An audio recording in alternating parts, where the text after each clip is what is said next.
میدان نہیں بلکہ نفرت اور ظلم کا قبرستان ہے۔ انشاءاللہ جتنے نفرت اور ظلم کی آندیاں اٹھیں گی اسی گاندھی میدان میں وہ اپنی موت مر کے دفن ہو جائیں گے۔ شرط یہ ہے کہ آپ میں شعور ہونا چاہیے اور حوصلہ ہونا چاہیے۔ ہم لوگ اس وقت یہاں وقت بچاؤ اور دستور بچاؤ تحریک میں شریک ہیں۔ آپ جانتے ہیں تحریکیں چلانے کے لیے بڑے شعور کی ضرورت ہے، بڑے بیداری کی ضرورت ہے، بڑے قربانی کی ضرورت ہے۔ ہم کو ہمارے اس ملک میں الجھا کر کے رکھا جاتا ہے۔ اس ملک کا دستور سیکولر دستور ہے۔ اس دستور نے ہر ہندوستانی کو برابر کا درجہ دے رکھا ہے۔ کوئی زمانہ ہندوستان میں تھا کہ کوئی راجا ہوا کرتا تھا، کوئی بادشاہ ہوا کرتا تھا، لیکن سنویدھان نے دستور نے ہر ہندوستانی کو بادشاہ بنا دیا ہے۔ ہم ایک آزاد قوم ہے، کوئی ہمارے اوپر کسی بھی سازش کے ساتھ حکمرانی نہیں کر سکتا۔ یہاں کوئی آقا نہیں ہے، کوئی غلام نہیں ہے، کوئی مالک نہیں ہے، کوئی مملوک نہیں ہے۔ ہر ہندوستانی برابر کا حق رکھتا ہے اور وہ آزاد ہے۔ اس کی جان مال محفوظ ہے، عزت آبرو محفوظ ہے۔ کوئی حاکم اور کوئی محکوم نہیں ہے۔ ملک کے سنسادھنوں پر، ملک کی چیزوں پر کسی کا زیادہ اور کسی کا کم درجہ نہیں ہے۔ جمعیت علماء ہند نے مسلسل تحفظ آئین کانفرنس کیا، تحفظ جمہوریت کانفرنس کیا ہے، قومی یکجہتی کی کانفرنسیں کیا ہے، دیگر ملی مسائل پر جمعیت علماء نے اسی بہار میں، اسی پٹنہ میں کئی اجلاس کیا ہے۔ وقت جس کے حوالے سے آج آپ کا یہ جلسہ ہے، جب وقت کے بارے میں یہ کالا قانون بنایا گیا اور ابھی وہ دونوں ایوانوں میں پیش نہیں ہوا تھا اور وہ قانون نہیں بنا تھا بلکہ قانون سازی کے مراحل سے گزر رہا تھا، تو حضرت صدر محترم امیر الہند مولانا سید ارشد مدنی دامت برکاتہ نے اندرا گاندھی انڈور اسٹیڈیم میں 3 نومبر 2024 کو ایک بے مثالی اور تاریخ ساز اجلاس بلایا اور اس کی پرزور مخالفت کیا۔ اس اجلاس میں حضرت نے، آپ میری بات کو غور سے سنیں، اس اجلاس میں حضرت نے جمعیت علماء بہار کے ذمہ داروں کے ذریعے سے آپ کے چیف منسٹر صاحب کو بھی مدعو کیا تھا، مگر ان کی بدقسمتی کہ وہاں پہنچ نہیں سکے۔ جن 2 بیساکھیوں پر فرقہ پرستوں کی حکومت چل رہی ہے، حضرت نے آندھرا پردیش کے چیف منسٹر کو بھی دعوت دیا تھا، وہ خود نہیں آئے لیکن اپنی پارٹی کے نائب صدر کو بھیجا۔ انہوں نے 3 نومبر کے اندرا گاندھی انڈور اسٹیڈیم میں اعلان کیا کہ ہمارے سی ایم اور ہماری پارٹی اس وقت قانون کو منظور نہیں ہونے دیں گے۔ لیکن دنیا نے دیکھا بعد میں کیا ہوا۔ حضرت نے 3 نومبر کے بعد 24 نومبر کو اسی پٹنہ میں باپو سبھاگار اسٹیڈیم میں اپنا ایک تاریخی اجلاس جمعیت علماء بہار کے تحت بلایا۔ حضرت صدر محترم نے شرکت کیا۔ یہاں بھی بہت سارے لوگوں نے اس بات کا تیقن دلایا، کہا کہ یہ کالا قانون وہ سیکولر لوگ جو فرقہ پرستوں کے سپورٹ اور سہیوگ میں ہیں، جن کی بیساکھیوں پر یہ فرقہ پرست سرکاریں چل رہی ہیں، وہ اس کو منظور نہیں ہونے دیں گے۔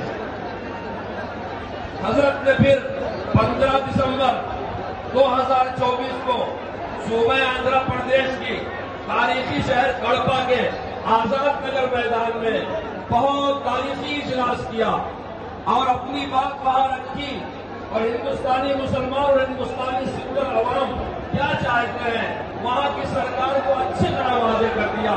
جب بھی لوگوں نے یہ کہا تھا کہ یہ سیکولر سرکاریں ہیں، یہ کبھی دباؤ میں نہیں آئے گی، مگر آج کے اس اجلاس میں میں آپ کو کہتا ہوں، مجھے افسوس ہے ان دونوں باپوؤں پر جن کو آپ اور ہم سیکولر سمجھتے ہیں، حالانکہ یہ زبردست فرقہ پرستی کے دباؤ میں ہے۔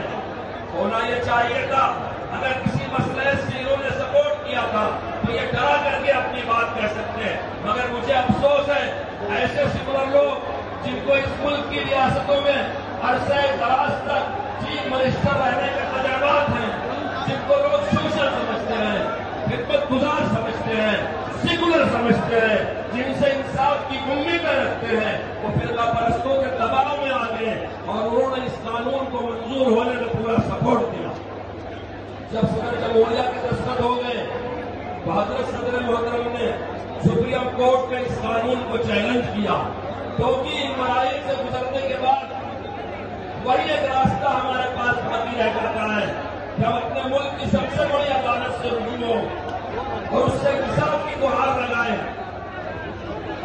اور بہت سارے لوگوں نے ریپلیشن داخل کیا، لیکن میرے دوستوں، جن 5 لوگوں کو سپریم کورٹ کے CBI کے سامنے اپنی بات کہتے ان میں سمے بنوا کے وکیل کبھی سوال کرنے والوں میں پھنسے، سمے بنوا ہند کے وکیل نے اور دیگر وکیل نے سوال اور جواب کے طور پر اپنی بات پیش کیا۔ فیصلہ جج صاحبان محترم نے محفوظ کر دیا ہے۔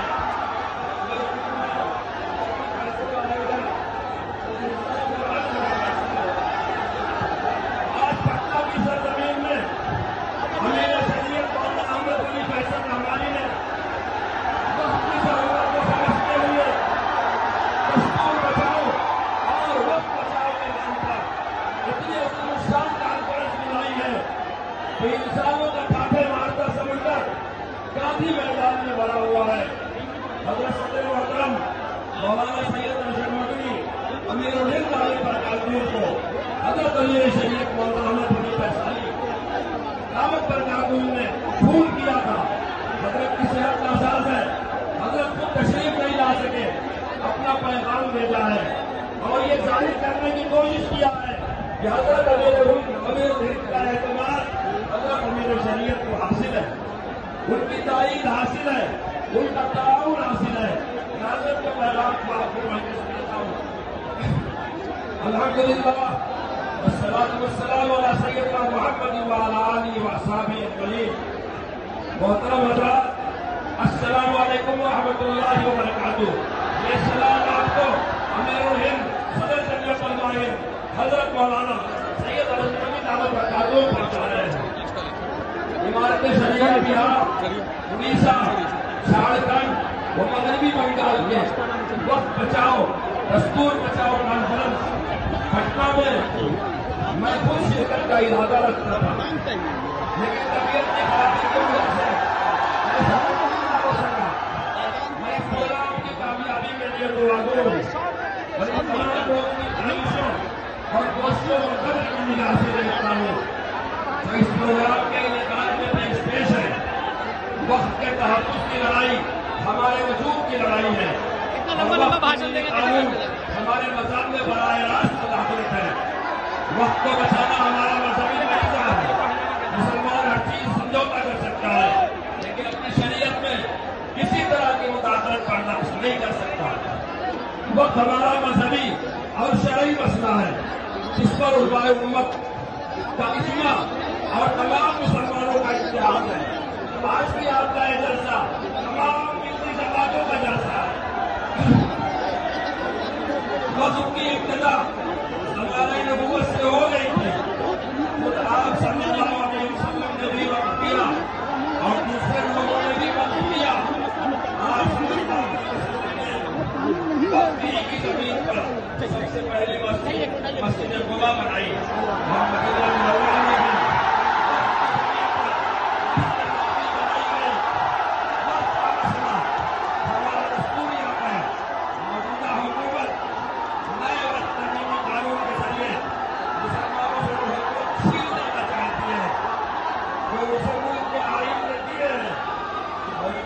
قانون آئین میں دیے گئے بنیادی حقوق کی خلاف ورزی اور مذہبی امور میں صحیح مداخلت ہے اور یہ قانون کی یکجہتی اور سالمیت کے لیے لڑائی کو ساتھتے ہیں۔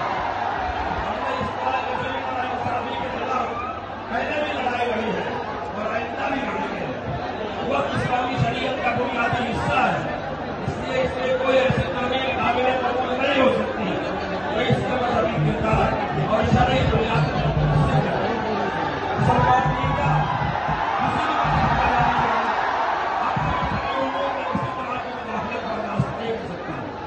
پریشانی کی بات یہ ہے کہ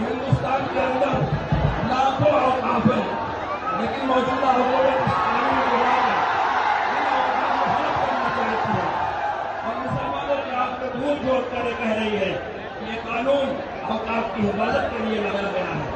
جمعیت علماء ہند قانونی لڑائی کے ساتھ ساتھ مسلمانوں جمہوریتوں اور انصاف پسند لوگوں کے ساتھ تمام جمہوری ذرائع کا بھی استعمال کر رہی ہے. اس لڑائی میں تمام اپوزیشن پارٹیاں، ملک کی تمام ملی تنظیمیں، ادارے اور لوگ متحد ہیں. ہمیں خدا کی ذات پر موقع یقین ہے اگر ہم نے مل کر لڑائی لڑی تو کامیابی ہمارا مقدر ہوگی. اگر ہم اتحاد اور اجتماعی کے ساتھ آگے بڑھتے ہیں تو پھر طاقت اور حکومت نہیں کر سکتی. یہ ہمارے امتحان کی سچائی ہے. وقت ہمیشہ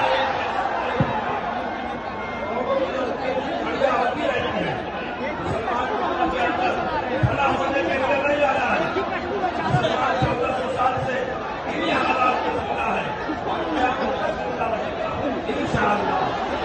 ہمارا ماننا ہے اگر آئین کو بچانا ہے تو اس میں قانون کو کوئی نہ کوئی کرنا ہوگا. کیونکہ ہماری نظر میں آئین جمہوریت کا وہ بنیادی پتھر ہے کہ اگر اسے دوسری جگہ سے ہلا دیا گیا تو جمہوریت کے رسم و رواج پڑھا رہ سکے گا. اس لیے ہم کہتے ہیں کہ آئین بچے گا وہی ملک بچے گا. یاد رکھیے ہماری اس بات میں مطمئن ہے کہ ہماری تحریک پروگرام کے دائرے میں ہے.